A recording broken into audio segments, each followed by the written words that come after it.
Hi everyone, welcome back. കഴിഞ്ഞ കുറച്ചു നാളുകളായി ധ്യാൻ ശ്രീനിവാസൻ ഒരു ഇന്റർവ്യൂവിൽ പറഞ്ഞ ചില ടോക്സ് ഇപ്പോൾ ട്രെൻഡിങ് ആണ്. അദ്ദേഹത്തിന്റെ വാക്കുകൾ ഇങ്ങനെ: അഭിമുഖങ്ങൾക്ക് ഇത്രയും ആരാധകരുള്ള ഒരാൾ ഉണ്ടാവില്ല. മലയാളികളുടെ പ്രിയപ്പെട്ട ധ്യാൻ ശ്രീനിവാസൻ എങ്ങനെയാണ് ഇങ്ങനെ പൊടുന്നനെ തുറന്ന് സംസാരിക്കാൻ പറ്റുന്നത്? അതൊരു മികച്ച കഴിവ് തന്നെയാണ്. പെട്ടെന്ന് അങ്ങനെ ചോദിച്ചു കഴിഞ്ഞാൽ എന്തു പറയും? നമ്മളൊരു വളരെ കംഫർട്ടബിൾ ആയിട്ടുള്ള സ്പേസിൽ നിൽക്കുമ്പോഴാണ് നമുക്ക് അത്രയും ഓപ്പൺ ആവാൻ പറ്റൂ. കുറെ കാലങ്ങളായി പ്രൊമോഷനും മറ്റും ചെയ്ത് സോഷ്യൽ മീഡിയയിൽ ആക്റ്റീവ് ആയതുകൊണ്ട് എനിക്ക് മിക്കയിടങ്ങളും കംഫർട്ട് സോൺ തന്നെയാണ്. ഇത് കംഫർട്ട് സോൺ അല്ലേ എന്ന് ആങ്കർ ചോദിച്ചപ്പോൾ തീർച്ചയായിട്ടും. എല്ലായ്പ്പോഴും എല്ലാവരും ഒരുപോലെ എടുക്കണമെന്നില്ല. ചിലർക്ക് ഈഗോ അടിക്കും.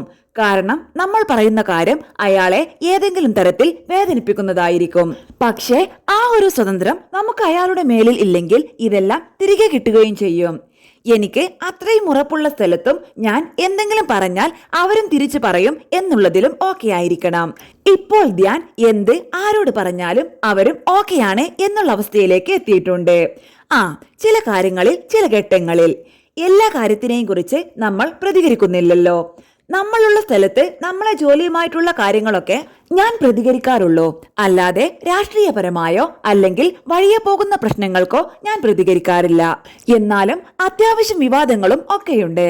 അതൊക്കെ എങ്ങനെ മാനേജ് ചെയ്യണം എന്നുള്ളതും വ്യക്തമായിട്ട് അറിയാം. ഞാൻ പറഞ്ഞു എന്ന് വെച്ച് ഇതുവരെ ആരും പരാതിയും പറഞ്ഞിട്ടില്ല.